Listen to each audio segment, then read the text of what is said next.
उपन्यास निबंध कथा का जिनके लेखन में है संगम, उपन्यास निबंध कथा का जिनके लेखन में है संगम, पढ़कर जिनकी कृतियों को झंकृत होता है हृदय विहंगम।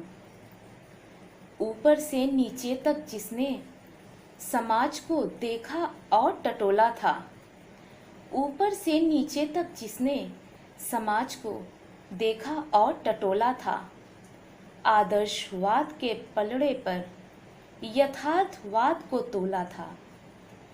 हिंदी साहित्य के नभमंडल पर, हिंदी साहित्य के नभमंडल पर चमके हैं बनकर सूरज चंद। शत शत बार नमन है तुमको हे कलम सिपाही प्रेमचंद, हे कलम सिपाही प्रेमचंद, हे कलम सिपाही प्रेमचंद। नमस्कार दोस्तों, मैं पूनम त्रिपाठी, हिंदी शिक्षिका और आज के इस कार्यक्रम की संचालिका, आपका इस समारोह में हार्दिक स्वागत करती हूँ और अभिनंदन करती हूँ। दोस्तों, मुंशी प्रेमचंद हिंदी साहित्य के आकाश पर चमकते हुए एक ऐसे नक्षत्र हैं कि यदि वह वहाँ से हट जाएं तो पूरा हिंदी साहित्य ही अंधकारमय हो जाएगा।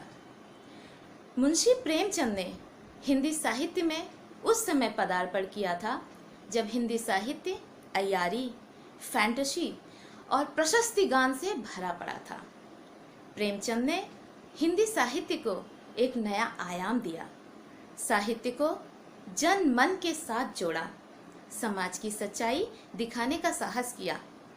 अपनी रचना में उन्हें स्थान दिया जिनके बारे में कोई लिखना भी पसंद नहीं करता था। यही समाज का शोषित व्यक्ति उनकी रचना का विषय बना। अपनी विचारधारा को प्रेमचंद ने आदर्शोन्मुख यथार्थवादी कहा है।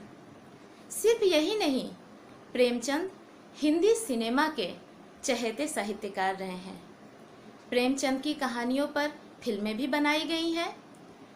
बंगाल के प्रसिद्ध डायरेक्टर सत्यजीत रे ने इनकी 2 कहानियों पर फिल्म बनाई है, जो है सदगति और शतरंज का खिलाड़ी। इसके अलावा इनके बहुत सारे उपन्यासों पर हिंदी फिल्म जगत ने बहुत सारी फिल्मों का निर्माण भी किया है और वे फिल्में अच्छी खासी सक्सेसफुल भी हुई हैं। दोस्तों, प्रेमचंद के बारे में जितना कहा जाए उतना ही कम है। अब मैं अपनी वाणी को विराम देते हुए आज के इस समारोह का आरंभ करने के लिए आमंत्रित करना चाहूँगी हमारी जूनियर स्कूल की विभागा अध्यक्ष HOD ma'am, head of the department ma'am, Mrs M Andrews को, जो मुंशी प्रेमचंद की तस्वीर पर माल्यार्पण कर और उनके सम्मुख दीप प्रज्वलित कर आज के इस कार्यक्रम की शुरुआत करेंगी। मैम, कृपया आप आएँ और माल्यार्पण कर और दीप प्रज्वलित कर आज के इस कार्यक्रम की शुरुआत करें।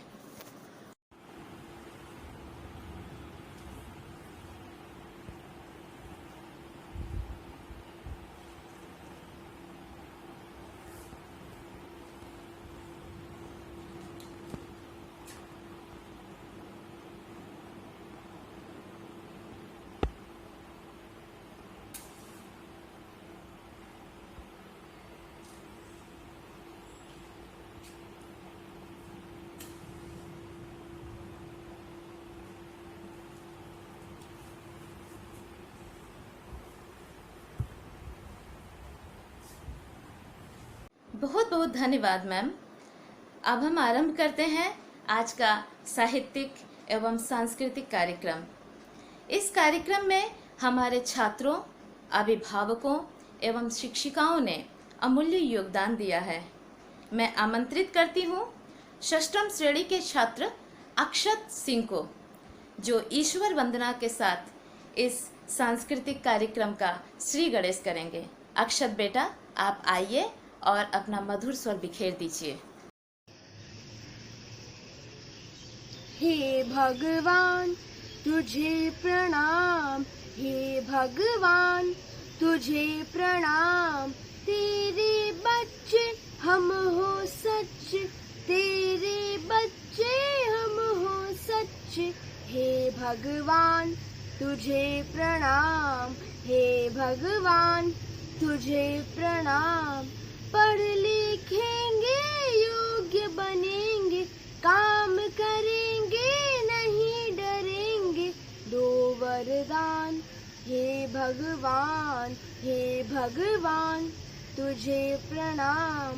नित्य बढ़ेंगे बढ़े चलेंगे, दो वरदान हे भगवान, हे भगवान तुझे प्रणाम। बहुत बहुत धन्यवाद अक्षत बेटा, बहुत ही अच्छा गाया आपने। आज का यह कार्यक्रम महज एक कार्यक्रम ही नहीं है, अपितु इस महामारी, इस कोविड-19 के समय घर बैठे हुए सभी लोगों के लिए एक पैगाम है। और वो पैगाम क्या है, ध्यान दीजिएगा इस पर। आस बाकी सांस बाकी, आस बाकी सांस बाकी, हिम्मते आकाश बाकी।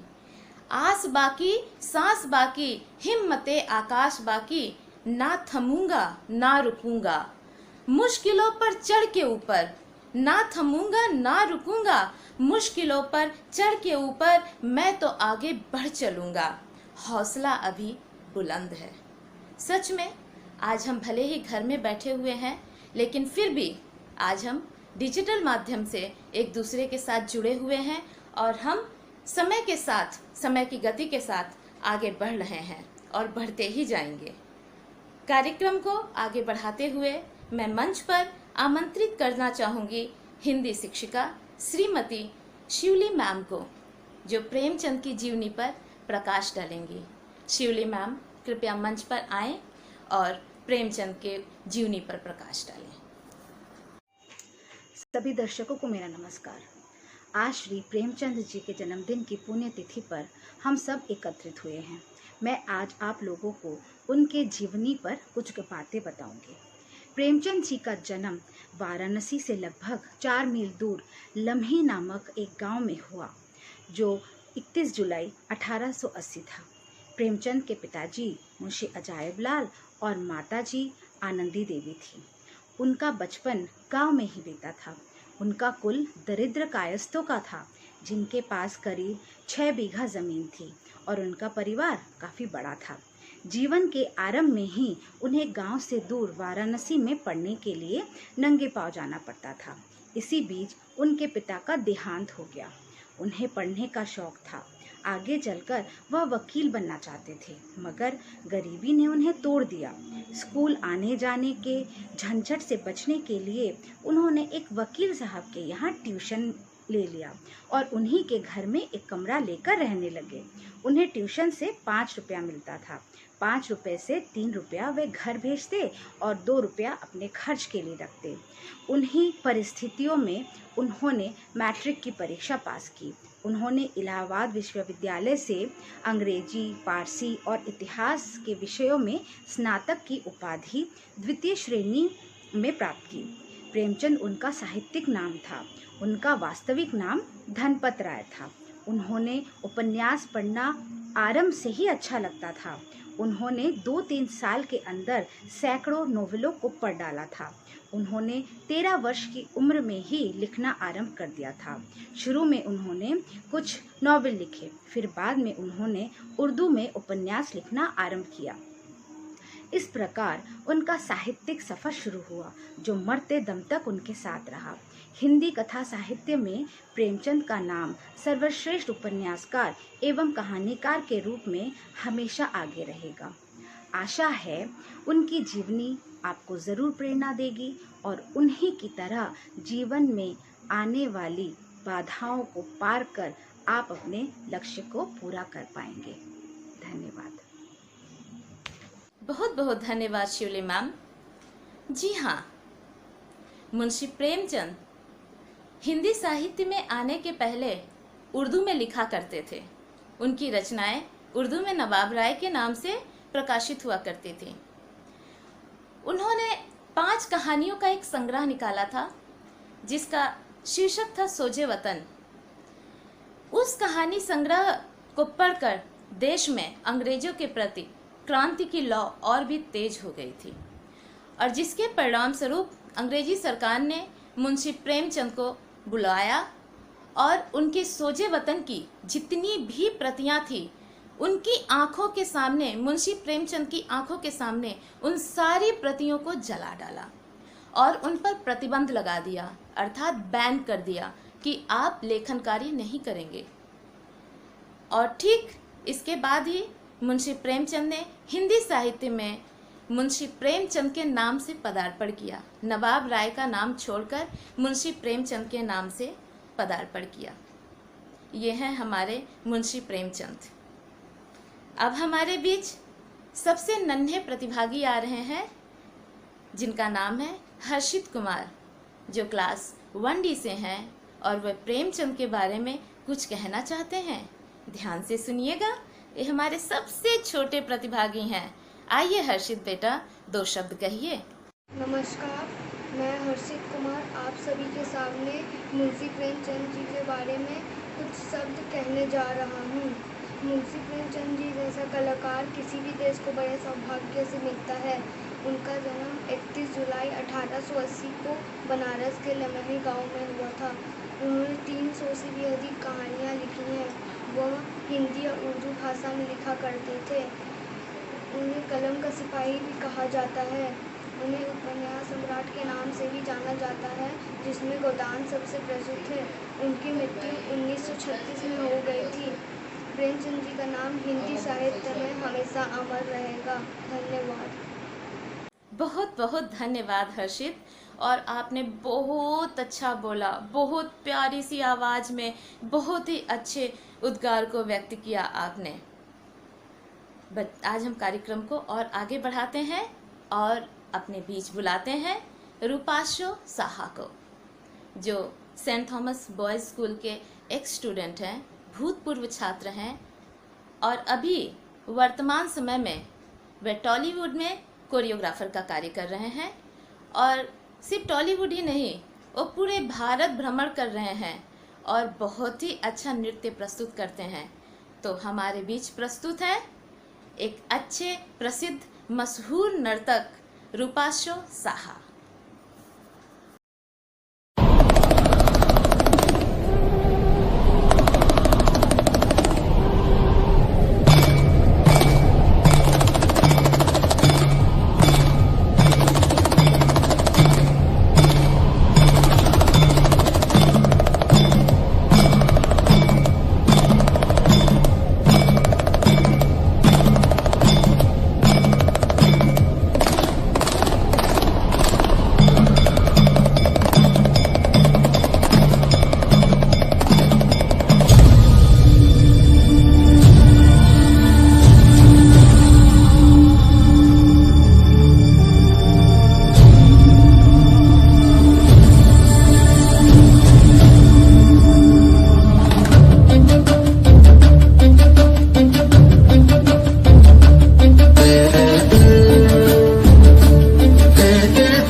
आग बहे तेरी रग में, तुझे सा कहाँ कोई जग में है। वक्त का तू ही तो पहला पहर, तू आँख जो खोले तो ढाए कहर।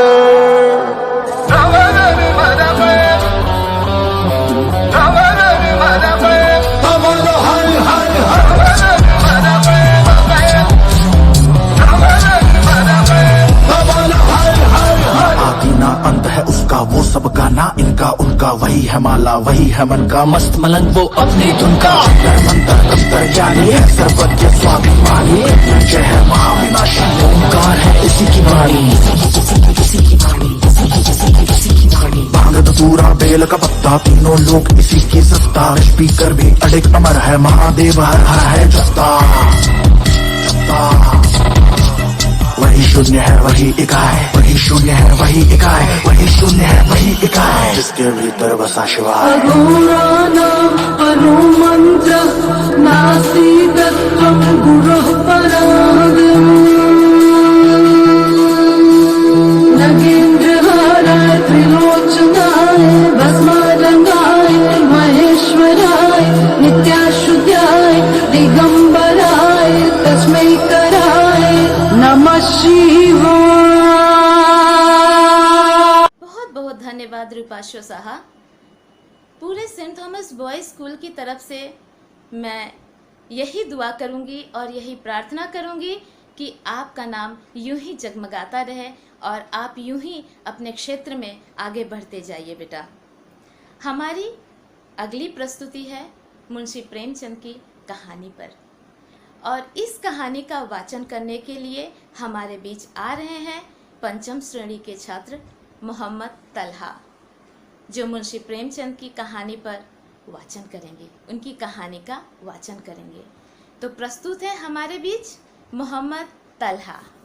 नमस्कार, मैं मोहम्मद तलहा क्लास 5A से आप लोगों के सामने रक्षा में हत्या मुंशी प्रेमचंद द्वारा यह कहानी प्रस्तुत करने जा रहा हूँ। केशव के घर में कार्निस के ऊपर एक पंडुक ने अंडे दिए थे। केशव और उसकी बहन श्यामा दोनों बड़े गौर से पंडुक को वहां आते जाते हुए देखा करते थे। उनके मन में भांति भांति के प्रश्न उठते। अंडे कितने बड़े होंगे, किस रंग के होंगे, कितने होंगे, क्या खाते होंगे, आदि आदि। अम्मा को घर के कामों से फुर्सत न थी, बाबूजी को पढ़ने लिखने से। दोनों आपस में ही बातचीत कर मन को शांत कर लेते थे। उन्होंने अनुमान किया अब अवश्य बच्चे निकल आए होंगे। बच्चों के चारे की समस्या अब उनके सामने आ खड़ी हुई। पंडू की बेचारी इतना दाना कहाँ पाएगी, बेचारे बच्चे भूख से मर जाएंगे। दोनों बहुत परेशान हुए। उन्होंने मदद करने की सोची। श्यामा माता की आग बुझाकर मटके से चावल निकाल आई। केशव ने पत्थर की प्याली का तेल जमीन पर गिरा दिया और उसमें पानी भरा। कूड़ा फेंकने वाली टोकरी के सुराख को कागज ठूस कर बंद किया और कुछ चीथड़े उठा लिए। बाबूजी दफ्तर गए हुए थे। माता दोनों बालकों को कमरे में सुलाकर खुद सो गई। जैसे ही अम्मा जी अच्छी तरह सो गई, दोनों बच्चे चुपके से उठे और बहुत धीरे से द्वार की सिटकिनी खोलकर बाहर निकल गए। अंडों की रक्षा करने की तैयारियां शुरू होने लगी। केशव ने कमरे से एक स्टूल उठा लाया, पर जब उससे काम न चला तो नहाने की चौकी लाकर स्टूल के नीचे रख दी और डरते डरते स्टूल पर चढ़ा। श्यामा दोनों हाथों से स्टूल को पकड़ी हुई थी। जो ही केशव ने कर्निस पर हाथ रखा, दोनों पंडुक उड़ गए। श्यामा ने नीचे से पूछा, के बच्चे हैं भैया? केशव ने कहा, 3 अंडे हैं, अभी बच्चे नहीं निकले। केशव ने सारी व्यवस्था करनी शुरू कर दी। पानी रखा, चावल रखा, पंडुक आते और उड़ जाते। श्यामा ने गिड़गिड़ा कर कहा, अब हमको भी दिखा दो भैया। केशव ने कहा, ना भैया, कहीं दो गिर पड़े तो अम्मा जी तो मेरी चटनी ही बना डालेगी कि तूने ही चढ़ाया था। श्यामा ने आंखों में आंसू भर कर कहा, तुमने मुझे नहीं चढ़ाया, मैं अम्मा जी से कह दूंगी। इतने में कोठरी का द्वार खुला और माता दोनों बालकों को कमरे के अंदर फिर बंद कर दिए। 4 बजे श्यामा की नींद खुली। वह दौड़ी दौड़ी कार्निस के पास आई, देखा तो अंडे नीचे गिरे हुए थे। वह दौड़ी दौड़ी केशव को बुला लाई। केशव ने रूधे स्वर में कहा, अंडे तो टूट गए। अब की श्यामा ने दया नहीं दिखाई और माँ को सब कुछ बता दिया। अम्मा जी ने मीठे स्वर में कहा, छूने से चिड़ियों के अंडे गंदे हो जाते हैं, चिड़िया फिर उन्हें नहीं सेती है। केशव को अपनी भूल पर पश्चाताप होता रहा। अंडों की रक्षा करने के भ्रम में उसने उनका सर्वनाश कर डाला। आशा करता हूँ आप सभी लोगों को यह कहानी पसंद आई होगी। धन्यवाद। बहुत बहुत धन्यवाद बेटा, और आपने बहुत ही अच्छा वाचन किया, बहुत ही खूब। सच में मुंशी प्रेमचंद की कहानियाँ न सिर्फ हल्कू, घीसू, माधव का सच बयान करती हैं, अपितु बाल मनोविज्ञान पर भी पूरा प्रकाश डालती हैं और एक बच्चे के हृदय में उठते हुए तरंगों का चित्रण हमारे सामने करती हैं। अब हमारे बीच मुंशी प्रेमचंद के साहित्यिक योगदान पर चर्चा करने आ रही हैं हिंदी शिक्षिका श्रीमती प्रियंका सिंह। प्रियंका सिंह मैम, आपका स्वागत है और कृपया आप अपना वक्तव्य रखें। सुप्रभात। प्रेमचंद जयंती के अवसर पर आप सभी को मेरा सहृदय नमस्कार। प्रेमचंद जी हिंदी साहित्य जगत के उस उज्जवल दीप के समान है जिनकी कहानियाँ आजकल के भी लेखक लेखिकाओं को रोशनी प्रदान करती हैं। उनकी कहानियाँ मुख्यतः ग्रामीण जीवन पर आधारित होती थी, उस समय के कृषि व्यवस्था के ऊपर आधारित होती थी, जहाँ उनके मन में उस समय के किसानों और गरीबों के प्रति और दलितों के प्रति संवेदना और करुणा की भावना थी। वहीं उस समय के पूंजीपति और जो अत्याचारी जमींदार थे जो उनका शोषण करते थे, उनके प्रति उनके मन में रोष और घृणा की भावना थी। तो उनकी कहानियाँ आज के युग में भी प्रासंगिक है। आजकल के भी लेखक लेखिकाएं प्रेमचंद जी की कहानियों को कहीं ना कहीं ध्यान में रखकर ही अपनी कहानियाँ लिखते हैं, क्योंकि उस समय कृषि जीवन उतना उन्नत नहीं था। उस समय खेती जहाँ 2 बैलों के सहारे होती थी, आजकल की खेती ट्रैक्टरों के सहारे होती थी। विज्ञान भी बहुत उन्नत हो गया है पहले से। आज़ादी के पहले जो भारत की व्यवस्था थी उससे बहुत ज़्यादा उन्नति के पथ पर आ चुका है भारत। तो प्रेमचंद जी उस समय के ऐसे लेखक थे जिनका जो भारत की नफ्स को पहचानते थे, ऐसा कहा है डॉक्टर नामवर ने। और मोहम्मद असादुद्दीन जो बहुत बड़े अनुवादक हैं, उनकी कई कहानियों का उन्होंने अनुवाद किया है। वहीं हर्ष त्रिवेदी जी कहते हैं कि आम आदमी को पहचानने में प्रेमचंद जी की से किसी की तुलना नहीं की जा सकती है। वो उनकी जो कहानियाँ होती थी ग्रामीण जीवन पे हृदय को छू जाती थी। वहीं वसुधा डालमिया जी कहती हैं कि प्रेमचंद जी की जो कहानियाँ थी वो समय से बहुत आगे की कहानियाँ थी, जिसे आजकल के साहित्यकार भी उस पे कहानियाँ लिख रहे हैं, उन्हीं समस्याओं को अपनी कहानियों में उभार कर ला रहे हैं। तो पुनः प्रेमचंद जी जैसे एक साहित्यकार की आवश्यकता है जो उस समय की सामाजिक व्यवस्था पे करारा व्यंग उन्होंने किया था। उन्हें कलम का सिपाही और उपन्यास सम्राट की उपाधि से नवाजा गया है। जिस प्रकार गांधी जी उस समय की राजनीतिक व्यवस्थाओं पर अपने आंदोलन और भाषणों द्वारा लोगों के मन में एक जागरूकता पैदा कर रहे थे, उसी प्रकार प्रेमचंद जी उस समय की सामाजिक व्यवस्था पर, उस समय की रूढ़िग्रस्त कुरीतियों पर अपने कहानियों द्वारा उन्होंने करारा प्रहार किया था और लोगों के मन में जागरूकता की भावना का उदय किया था। तो इसी प्रकार के साहित्यकार की पुनः आवश्यकता है, पुनः प्रेमचंद जी की आवश्यकता है, ऐसे साहित्यकार की आवश्यकता है जो हमें प्रेरणा दे सके, जिनकी कहानियाँ और हमारा मार्गदर्शन कर सके। तो जाते जाते संदीप तोमर जी की एक कविता की मैं कुछ पंक्ति आपके सामने रख रही हूँ।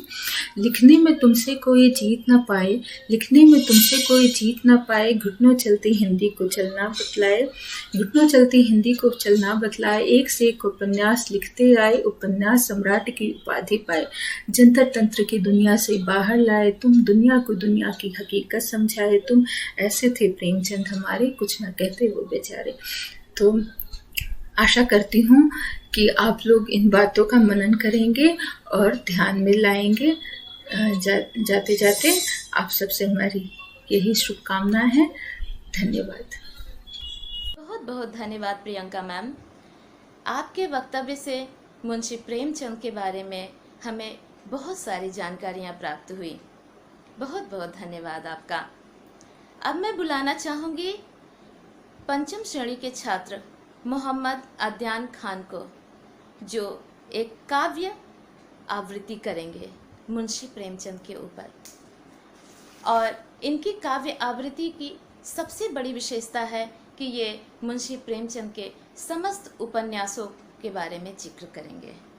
तो मंच पर स्वागत करती हूँ मोहम्मद अद्यान खान का। आइए बेटा।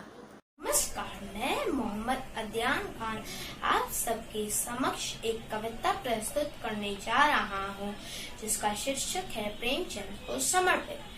हे उपन्यास सम्राट, नमन तुम्हें मेरा शतबार, हे सफल कहानीकार, नमन तुम्हें मेरा शतबार।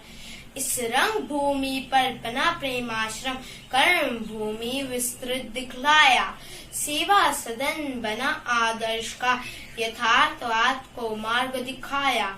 हे आदर्शवादी चित्रकार, नमन तुम्हें मेरा शतबार। लाखों निर्मला के दर्द को समझा, जिसको कोई समझ न पाया, कर काया कल्प लोगों का, पतितों को भी मार्ग दिखाया। हे मार्गदर्शक निबंधकार, नमन तुम्हें मेरा शतबार।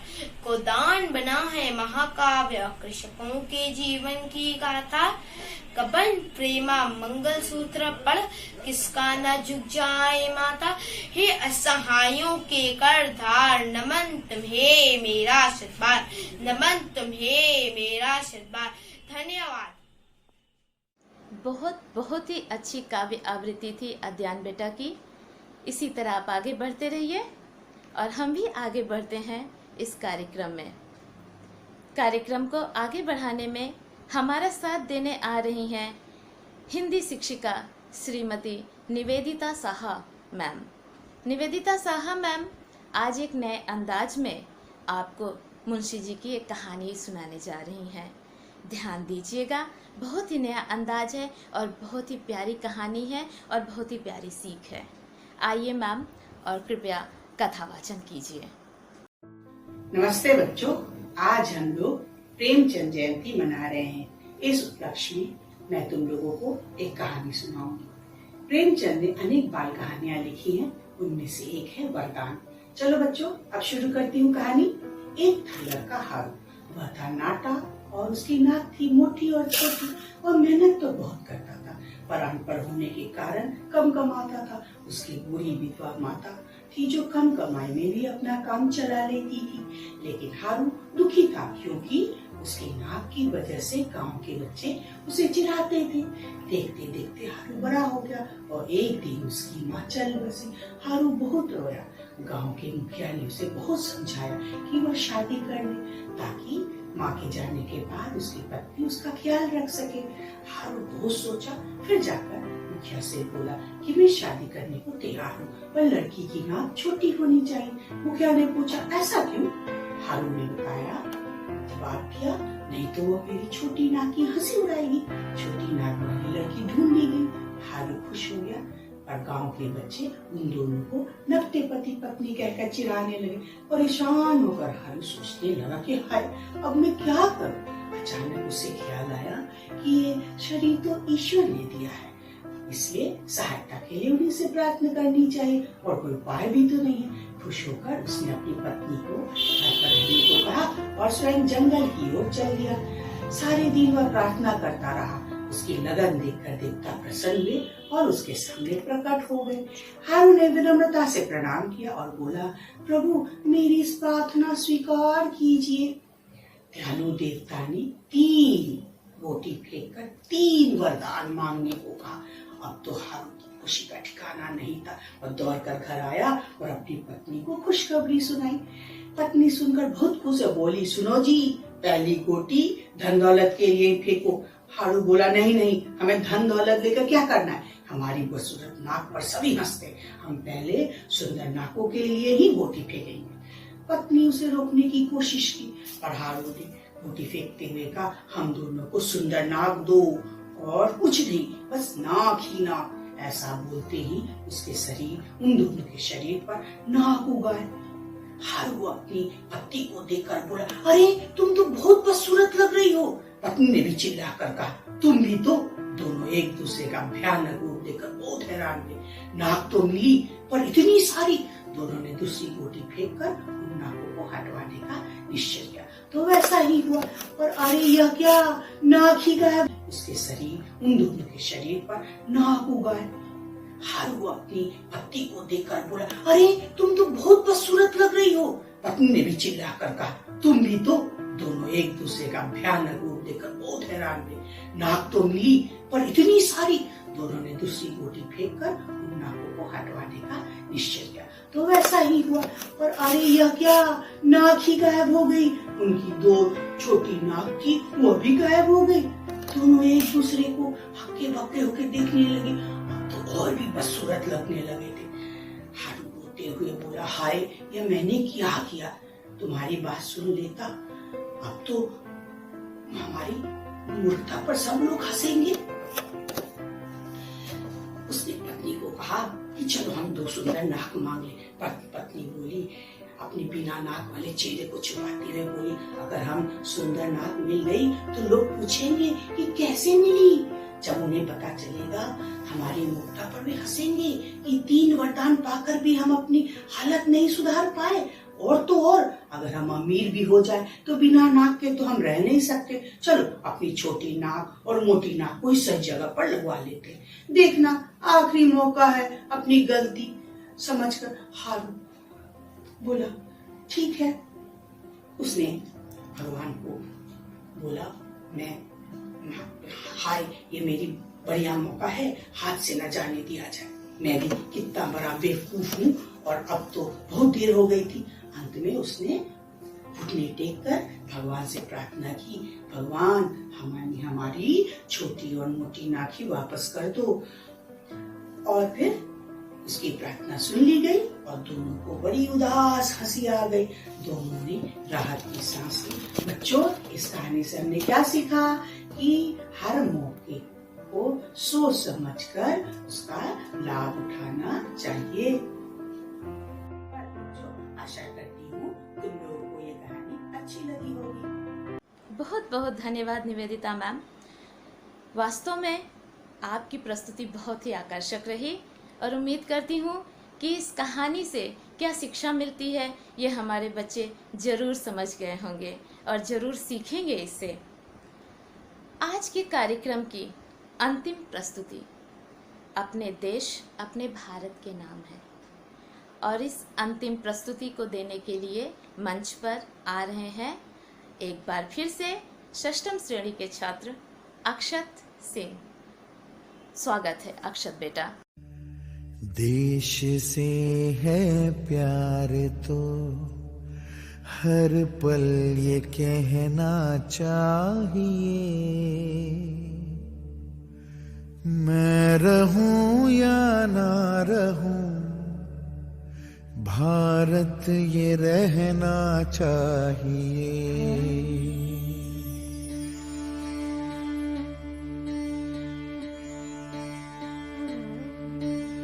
देश से है प्यार तो हर पल ये कहना चाहिए, मैं रहूं या ना रहूं, भारत ये रहना चाहिए। सिलसिला ये बाद मेरे यूं ही चलना चाहिए।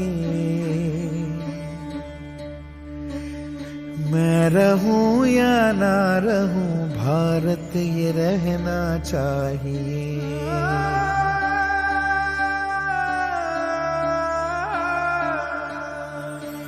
मेरी नस नस तार कर दो और बना दो एक सितार। राग भारत मुझ पे छेड़ो, झंझनाओ बार बार। देश से ये प्रेम आंखों से छलकना चाहिए। मैं रहूं या ना रहूं, भारत ये रहना चाहिए।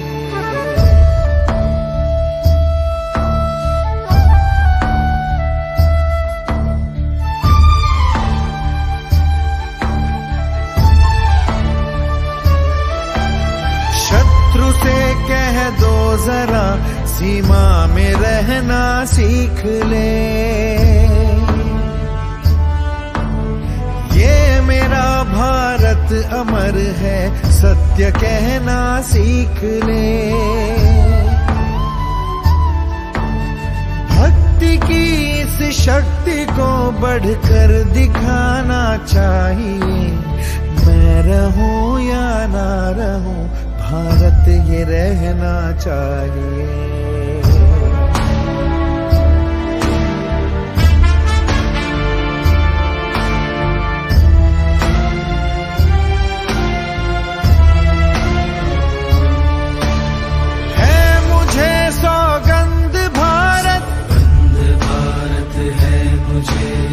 भूलूं ना एक क्षण तुझे, रक्त की हर बूंद तेरी है, तेरा अर्पण तुझे।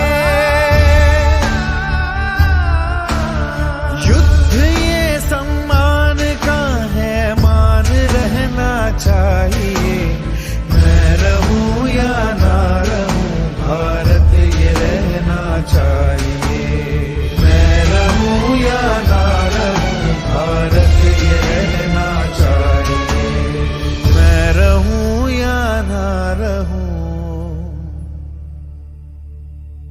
भारत ये रहना चाहिए।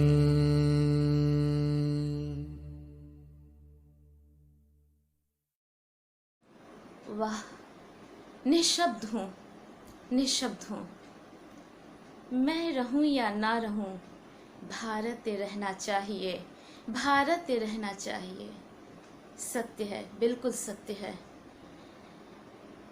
और कुछ ना कहते हुए मैं एक बार फिर से जूनियर स्कूल की विभागा अध्यक्ष श्रीमती एम एंड्रयूज़ मैम को आमंत्रित करना चाहूँगी धन्यवाद ज्ञापन के लिए। मैम प्लीज़ आइए मंच पर और धन्यवाद ज्ञापन दीजिए। Good morning parents and my dear students. As we have come to the end of this wonderful program, it is now time for me to thank everyone who has been involved in making this program successful online. I must first thank the teachers of the Hindi department for tirelessly and effortlessly working behind the scene. Thank you, dear teachers.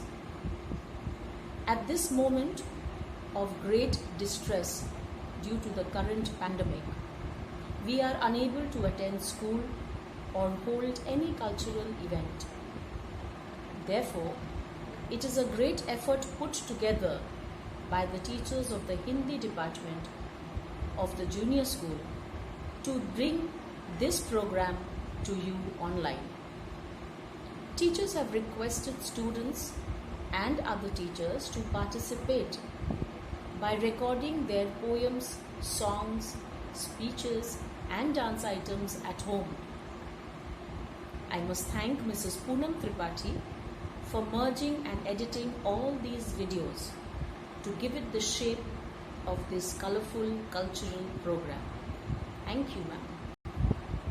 I must thank Mrs. Nivedita Saha, Mrs. Shivli Das, and Mrs. Priyanka Singh for all the hard work behind the scene.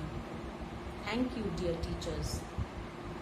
I must thank our principal, Mr. Charles Niss, the vice principal of our school, Mr. Lincoln Ruat, all teaching staff members, parents, and you, my dear boys, for appreciating and supporting our effort. I pray and hope that all of you are safe at home and that you will eagerly participate in all other programs that your teachers will organize for you in the days to come. I thank you all once again and I pray to God that you are all safe. God bless each one of you. Thank you. धन्यवाद ma'am. भले ही मुंशी प्रेमचंद आज हमारे बीच नहीं है, लेकिन अपनी कालजयी रचनाओं के माध्यम से निरंतर हमें प्रेरणा देते रहेंगे। बस चंद पंक्तियां अर्पित करती हूं और इसके साथ आज के इस समारोह की समाप्ति भी करती हूं। उस दर्द को समेटा था नवाब ने, उस दर्द को समेटा था नवाब ने, जिसे रखता न था कोई ख्याल में।